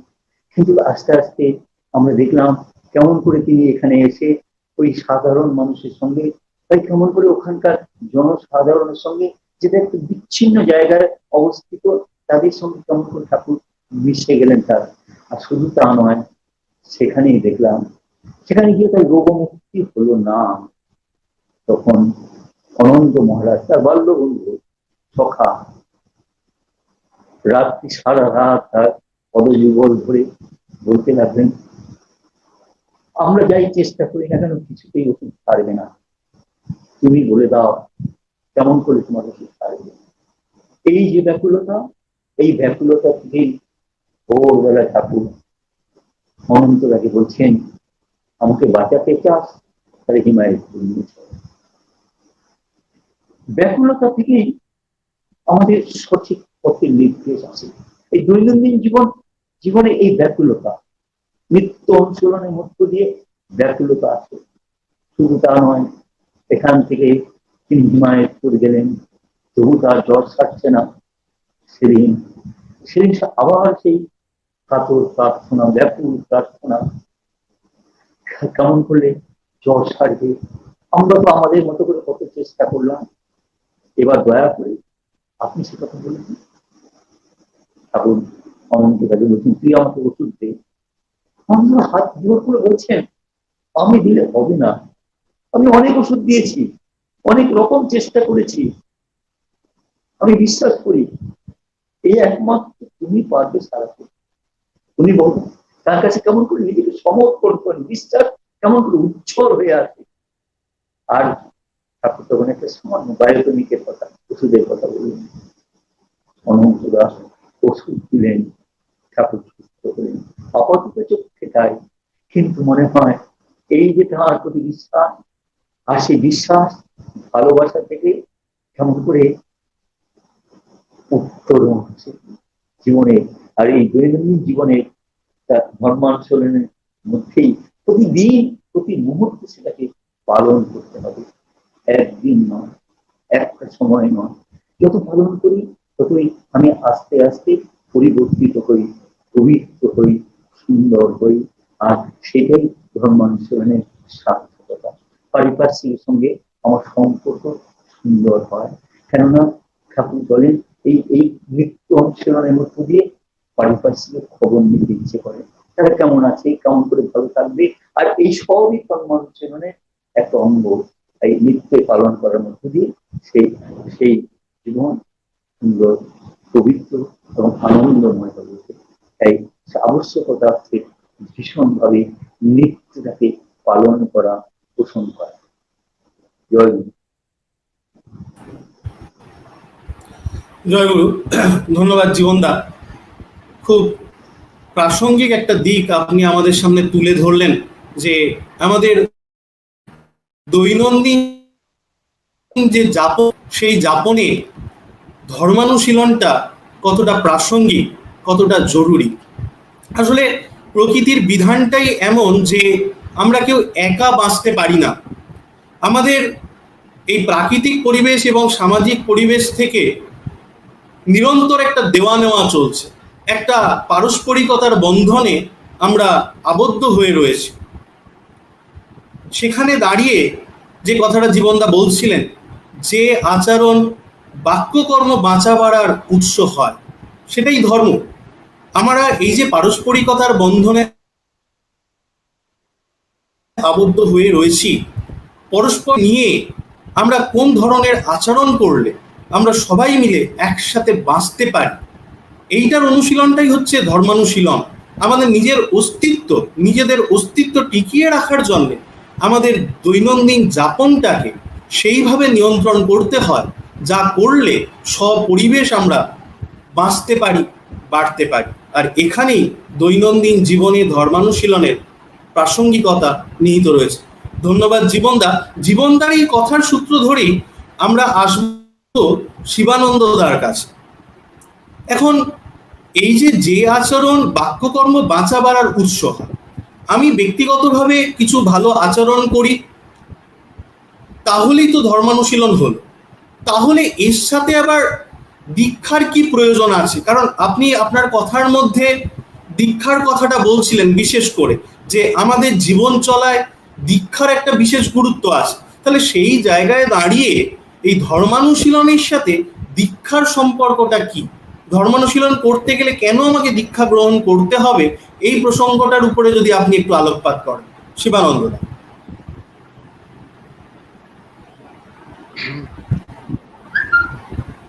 আমি একটা কথা বলেছিলাম, तो मैं हिंदी में बोल रहा हूँ। मैंने जो एक बात बोला था, वो आइडियोलॉजी और ism can not drive a person. इसके लिए हमको एक ऐसा व्यक्ति चाहिए जिनके प्रति मेरा अनुराग होगा, तभी हम ड्रिवन होंगे। हमारे अंदर सबमर्ज्ड कॉम्प्लेक्सेस रहते हैं। जब मेरा जीवन में एक जीवंत आदर्श होता है, दीक्षा मतलब उसमें अपने को मैं युक्त करता हूँ, तो उनके इच्छानुसार मैं चलने की कोशिश करता हूँ। और उसमें बहुत सारी बातें ऐसी है जो मेरे लव सेंटर के साथ मेरा मिसमैच करता है। इसके बाद भी उसको जब मैं मानता हूं, तब मेरे कॉम्प्लेक्सेस का एडजस्टमेंट होता है। ठाकुर जी बोलते हैं कि इष्ट प्राणता जो है, जो दीक्षा के माध्यम से आएगी, हम किताब पढ़ के नहीं पढ़ सकते हैं, हमें एक प्रोफेसर चाहिए ही। कोई भी चीज से जब तक हम युक्त नहीं रहेंगे, उसके विषय में जान नहीं पाएंगे। और ये युक्त होने का मतलब है उसको लव सेंटर बनाना। बिकॉज ठाकुर जी की एक वाणी है, love alone can control everything because it is elixir of existence. अभी हमारे अंदर जो प्राणता होती है, जब मैं किसी को इष्ट के रूप में मानता हूं, 3 तरह का इष्ट प्राणता होता है। एक पैशनेट, एक पैशन कॉम्प्रोमाइजिंग, एक पैशन परवेडिंग। ज्यादातर हम लोग जो पूजा पाठ करते हैं वो पैशनेट होता है, उसमें मेरा कुछ करना नहीं है। मैं मंदिर में गया, मेरा ये काम पूरा हो जाए। मैं कहीं कुछ गया, लेकिन कोई कहीं से युक्त है तो उसके कुछ डिसिप्लिन को जब मानता है, उसमें भी बहुत समय पैसिनेटेड, ठाकुर मेरा आप ये काम कर दीजिए, इसमें मेरा कोई विशेष डेवलपमेंट नहीं होगा, क्योंकि मेरा बीइंग प्रोसेस जो होता है एक्टिवेट नहीं होता। दूसरा है पैशन कॉम्प्रोमाइजिंग। मेरा लव सेंटर जो है, उस लव सेंटर जो डिसिप्लिन मुझे बोल रहे हैं, जिनसे मैं दीक्षित हूं, जो डिसिप्लिन मुझे अच्छा लगता है उसको मैं मान लेता हूं, जो अच्छा नहीं लगता है उसको ड्रॉप कर देता हूं। इसका मतलब है मेरा जो है वो जो कॉम्प्लेक्सेस मुझे ग्रिप किए हुए है उससे मैं अपने को अलग नहीं कर पा रहा हूं। ये मध्यम तरह का है। और द बेस्ट है जो पैशन परवेडिंग है। पैशन परवेडिंग होने से क्या होता है, मेरा वृत्ति प्रवृत्ति सब कुछ जो उनको अच्छा लगेगा उसके अनुसार से हो, जो उनको अच्छा नहीं लगेगा वो मेरे लिए ठीक नहीं है। इससे क्या होता है कि जैसे हम सदाचार पालन करते हैं, बहुत सारा अभी स्लोगन्स है, नाक में झाड़ के हाथ धोना, ये करना वो करना, बहुत सारा चीज है। आप यदि सर्वे, मैंने ड्यूरिंग द लॉकडाउन सर्वे किया है, इस सर्वे के दौरान देखता हूं कि जानने के बाद भी 100 में से 10 आदमी उसको फॉलो कर रहे हैं। और हम लोग जो ठाकुर जी को पकड़े हैं, नाक झाड़ कर ना धोए हाथ, बक्ष व्याधि का हो उत्पात, 100 ईयर्स बैक लगभग ठाकुर जी ने कोशिश कर दिया है, बक्ष व्याधि का हो उत्पात, कोरोना है बक्ष व्याधि। ठाकुर जी बोल रहे हैं बाहर के चीजों को तपाए बिना एक ये ठीक नहीं करना। ये सारा डिसिप्लिन जो गवर्नमेंट आज बोल रही है, जो डॉक्टर्स लोग आज बोल रहे हैं, उसको ठाकुर जी ने बोला है। कमोबेश हम लोग उसको इंप्लीमेंट कर रहे हैं। जो लोग पैशन परवेडिंग है वो तो 100% कर रहे हैं, जो पैशन कॉम्प्रोमाइजिंग है वो करने के कोशिश में है। तो देखा जाता है, जो अभी शंकरदा ने मुझे कहा दीक्षा का प्रयोजन क्यों है, दीक्षा नहीं होने से मेरा कोई अनुराग केंद्र, लव सेंटर नहीं होगा। अनुराग केंद्र नहीं होने से प्रवृत्ति का नियंत्रण नहीं होगा। अब प्रवृत्ति का नियंत्रण यदि नहीं होगा तो हम बेटर ह्यूमन बीइंग में हम अपने को अपग्रेड नहीं कर सकेंगे। और इसका लिविंग एग्जाम्पल ये सत्संग जगत। कितने लोग, मैं एक छोटा सा एग्जाम्पल बोलता हूं कि मेरे कंप्यूटर सेंटर में एक बाहर से एक्सपर्ट आए डेवलपमेंट के समय में। उस सिगरेट पीने का उनको बहुत आदत था। उनको कैंपस तो नो स्मोकिंग जोन है, उनको बहुत दूर जाके सिगरेट पीना पड़ता था, फिर कंपाइलेशन देते थे प्रोग्रामिंग का ऐसा ऐसा। तो उनको हम कहते थे देखिए आप तो इतना दुबला पतला है, आपको तो सिगरेट छोड़ देना चाहिए। तो कहे मिस्टर प्रसाद, मैंने बहुत सा काउंसलिंग किया है अमेरिका में सिगरेट छोड़ने का, I could not left smoking. हमने उन्हें कहा mister RD, I can show you few hundreds of people, they were chain smokers, they could left smoking. बोले कैसे? Not through counselling, through love object. Acharya Dev ने इच्छा किया है, उनको दुख होगा, कष्ट होगा, नहीं पीने से, मैं नहीं पीऊंगा, इस तरह से। That's why love alone can control everything. जब तक मैं अपने एक लव सेंटर से युक्त नहीं होऊंगा, एक लिविंग सेंटर से युक्त नहीं होऊंगा, मेरा जो सबमर्ज कॉम्प्लेक्सेस है वो एडजस्टेड नहीं होगा और मेरा डेवलपमेंट नहीं होगा। ये this is the slogan of सत्संग। ये जो सदाचार मैंने जीवन वृद्धि दाचार, और जितने भी जजन जाजन स्तुति सुस्तिनी सदाचार, ये जो है आज जो धर्म का डेफिनेशन ठाकुर जी ने जो दिया है, कितना रिलेवेंट है आज के क्षेत्र में। सबको बचाना, अपने बचना, इसको ही तुम धर्म समझना। इसका इंप्लीमेंटेशन आएगा जब हम दीक्षा लेंगे ऐसे सदगुरु से, जीवन वृद्धि जो सोर्स है उनसे, तब मेरा डेवलपमेंट होगा।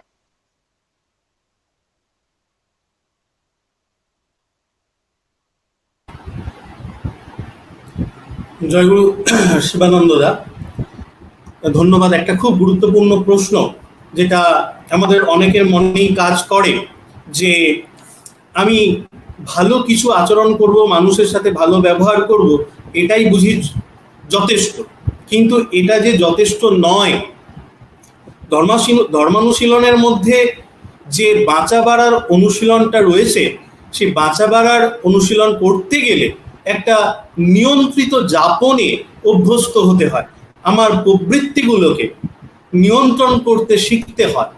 এই প্রবৃত্তিকে নিয়ন্ত্রণ করতে গেলে সবার আগে যেটা লাগে সেটা হচ্ছে একটা ভালোবাসার কেন্দ্র লাগে, যাকে ভালোবেসে আমি আমার প্রবৃত্তিগুলোকে নিয়ন্ত্রণ করতে পারি। এটা একটা খুব গুরুত্বপূর্ণ দিক।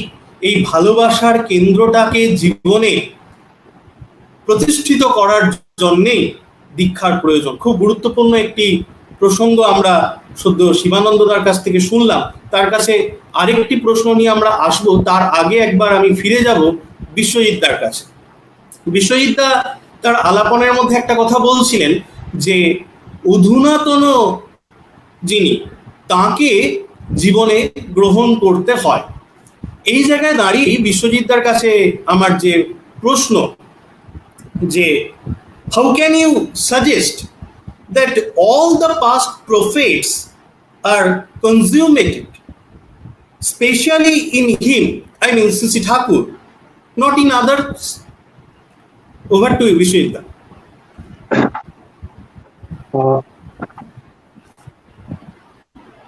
In one night, in one stroke, Sri Thakur, in the holy pursuit, the pursuit of truth in Satanishan, he had said that the degeneration of humanity began at that moment when the unseen God was made. The sayings of the seers were worshipped, keeping the seers aside. If mankind wishes to welcome the divinity in him, like very rightly said by our respected Sri Shivananda, that unless and until it is patient pervading love, one cannot follow him. And here it is very important to find out, we can observe that you see, the present prophet is the concentrated digest and fulfiller of specific specifications of all the prophets. It is said in the Bible that he comes not to destroy, but to protect.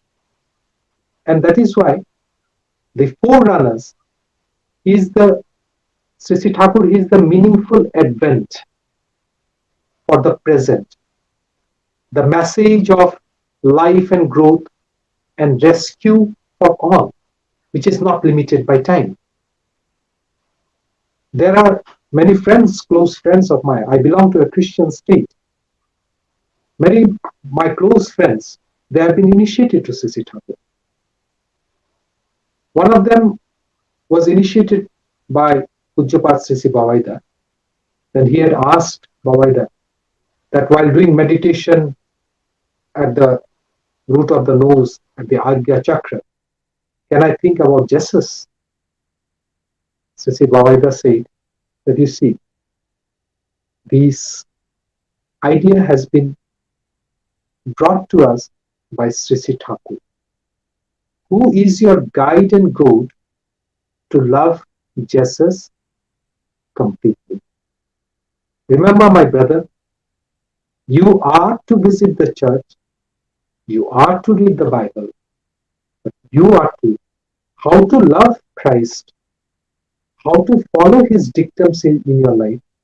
For that, the one who is the latest edition, he will pave that road. Now, I would like to say in Katha Prasanga, Keshtada had asked Thakur that aren't the sayings of Jesus Christ sufficient for mankind today?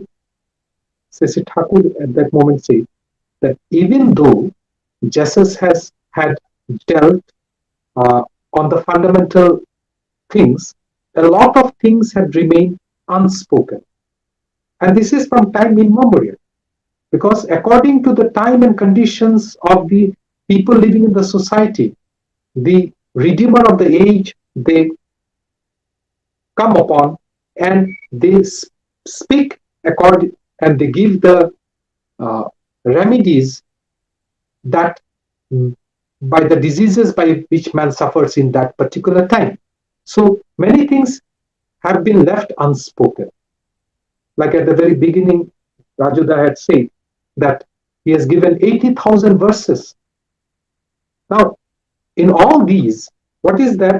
That what is, if the society is not stratified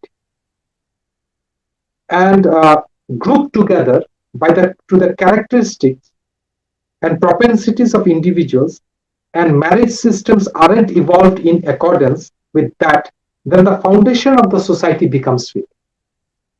Now, none, even Lord Jesus, he had discarded divorce, but it is practiced. Why? The love Lord, when they come, I said in the beginning that they all coo in the same tune, like all the cuckoos coo in the different parts of the world. So he is according to the question, I would just like to conclude with a simple saying that if following someone, if I learn how to revere all the past prophets and loving the present, if I can see all the past prophets in my living idol, then why shouldn't I? So that's the simple thinking that I bear in my mind, that coming to the holy feet of Sisi Thakur and the living ideal Acharya Dev Sisi Dada, today I've learned, today I consider myself that I too am a good Christian. I too am a good Mohammedan. I too am a good Buddhist, because my love Lord, he has taught me to be regardful to them and to follow the present. Thank you. Joy Guru, thank you Biswajit দা। এটা একটা খুব গুরুত্বপূর্ণ একটা প্রসঙ্গ ছিল আমাদের কাছে, যে পূর্বতন যারা তারা তার মধ্যে অর্থাৎ শ্রী শ্রী ঠাকুরের মধ্যেই যে বর্তমান এবং এই পূর্বতনকে অধিকার করিয়া এই পরবর্তীর আবির্ভাব শ্রী শ্রী ঠাকুর বলছেন। কেন শ্রী শ্রী ঠাকুর, এই প্রশ্নের খুব সুন্দর একটা উত্তর আমরা বিশ্বজিৎদার কাছ থেকে পেলাম। বিশ্বজিৎদার কথার সূত্র ধরেই একটা ভাবে উল্লেখ করতে ইচ্ছা করছে, শ্রী শ্রী ঠাকুর নিজ যে আলাপন, তার যে ঠাকুর বলছেন 26শে জুলাই 1948 সালের যে আলাপন, সেখানে আমরা পড়ি শ্রী শ্রী ঠাকুর নিজে বলছেন প্রত্যেক মহাপুরুষকে অবিকৃতভাবে ধর্মের গ্লানি দূর করাই আমাদের মিশন। তিনি আরো বলছেন যে পূর্বতনদের প্রত্যেকের ভিতর দিয়ে মানব জাতি সাধন করে চলে। বিশ্বজিৎ দা, আমরা আজকের আমাদের যে আলাপনী, এই আলাপনী প্রায় শেষ লগ্নে উপনীত হয়েছি। শেষ একটি প্রশ্ন নিয়ে আমি শিবানন্দ দার কাছে এক সময়ে দাঁড়িয়ে একটি প্রশ্ন বিশেষভাবে আমাদের প্রত্যেকের মনেই হয়তো আসছে, সেটা হচ্ছে যে এখন চারপাশে একটা কথা ভীষণভাবে শোনা, সেটা হচ্ছে বিশ্ব শান্তির কথা, সৌভ্রাতৃত্বের কথা, এবং আমাদের এখন একটা খুব গুরুত্বপূর্ণ পড়াশোনার বিষয় হয়ে উঠেছে। ঠিক এই জায়গায় দাঁড়িয়ে অন্যতম দিক এই গণদীক্ষা কি, যেটা নিয়ে আমরা সবাই তার কি পরিপূরক হয়ে উঠছে? সৎসঙ্গের গণদীক্ষার এই প্রচেষ্টা বিশ্ব শান্তি, সৌভ্রাতৃত্ব জন্য একান্ত আবশ্যক, এই প্রশ্নটা নিয়ে আমি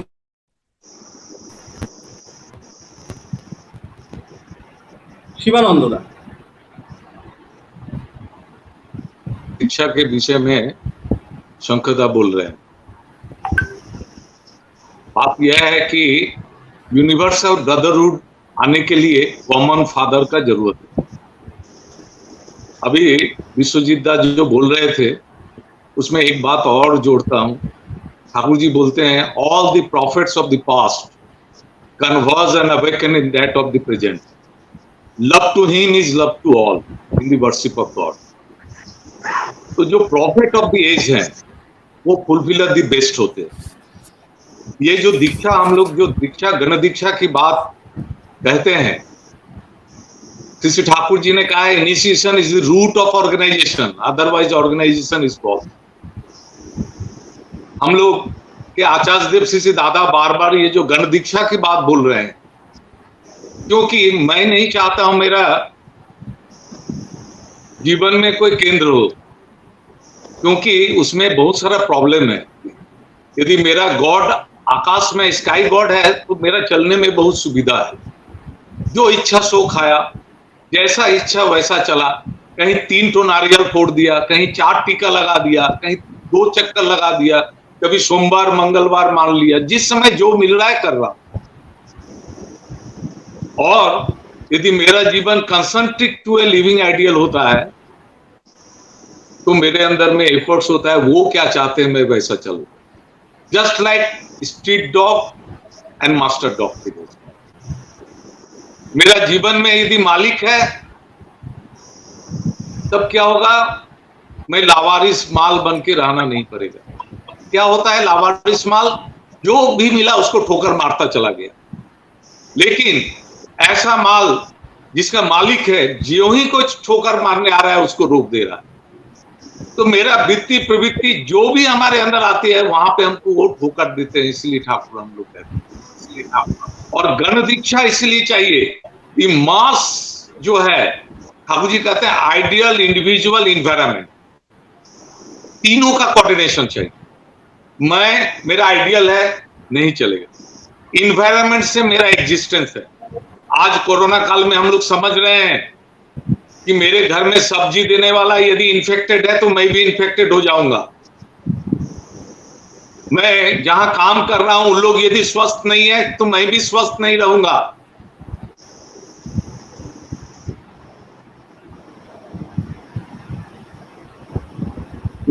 इसको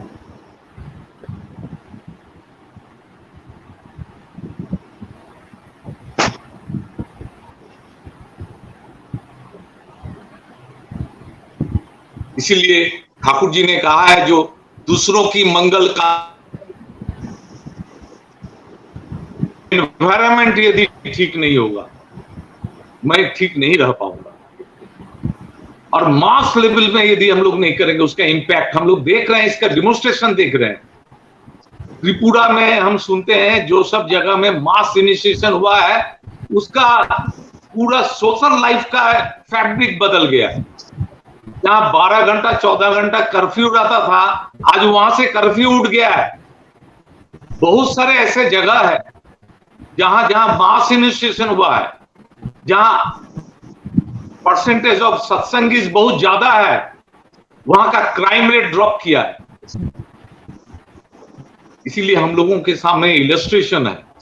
और जो लोग ठाकुर जी को पकड़े हैं, मास बनता है इंडिविजुअल से, इंडिविजुअल पहले, उसके बाद कंजुगल, उसके बाद फैमिली, उसके बाद सोसाइटी, उसके बाद कंट्री, तब फिर पूरा विश्व।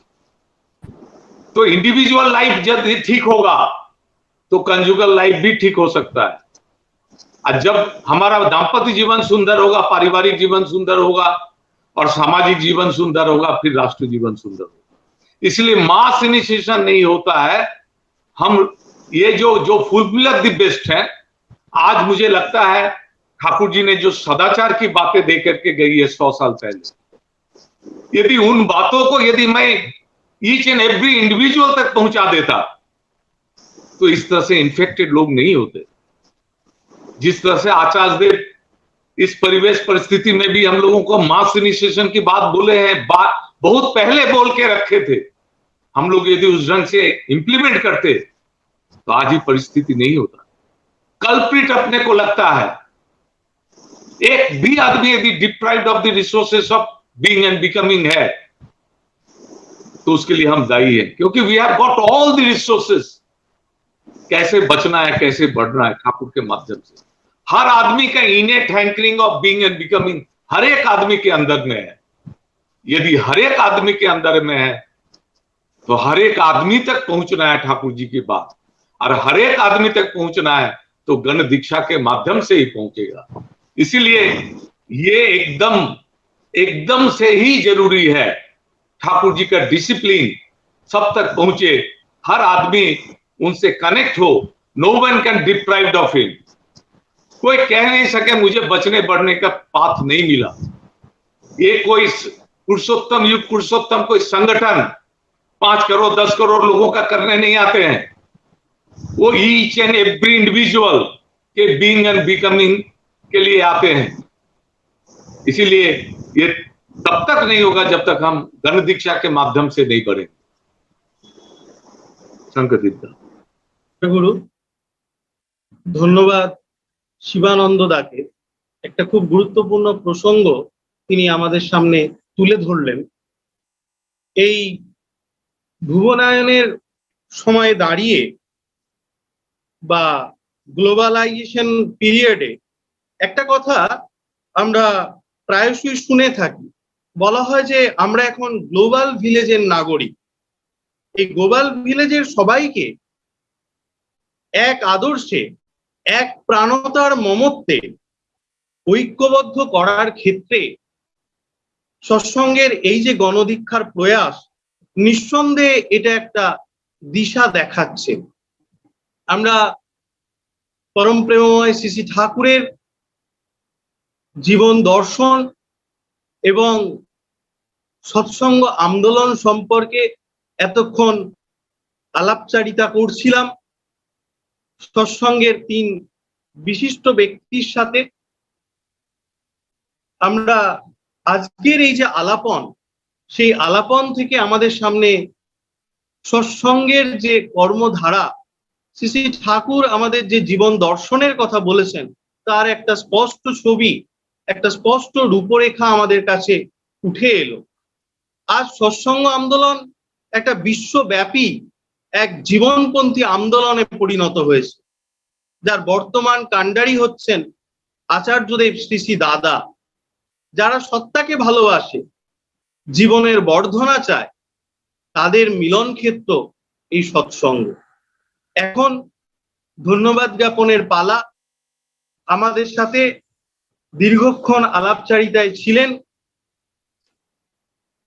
শ্রদ্ধেয় ডক্টর জীবন চক্রবর্তী দা, পরম প্রেমময় শ্রী শ্রী ঠাকুরের বাণী সাহিত্যের একজন বিশেষজ্ঞ, বিশিষ্ট গবেষক। ছিলেন আমাদের সাথে শ্রদ্ধেয় শ্রী শিবানন্দ প্রসাদ দা, সৎসঙ্গের সহ সম্পাদক তথা সৎসঙ্গের যে হিন্দি মুখপত্র সাততী পত্রিকার সম্পাদক। আমাদের সাথে ছিলেন বিশিষ্ট শিক্ষাবিদ শ্রদ্ধেয় শ্রী বিশ্বজিৎ দেদা। এদের 3 জনকেই আন্তরিক জয়গুরু ও ধন্যবাদ জানাই। পরমপিতার রাতুল চরণে এদের 3 জনের মঙ্গল প্রার্থনা জানিয়ে আজকের এই যে সাধারণ সভা, সেই সাধারণ সভার সমাপ্তি ঘোষণা করছি। বন্দে পুরুষোত্তমম। জয় গুরু।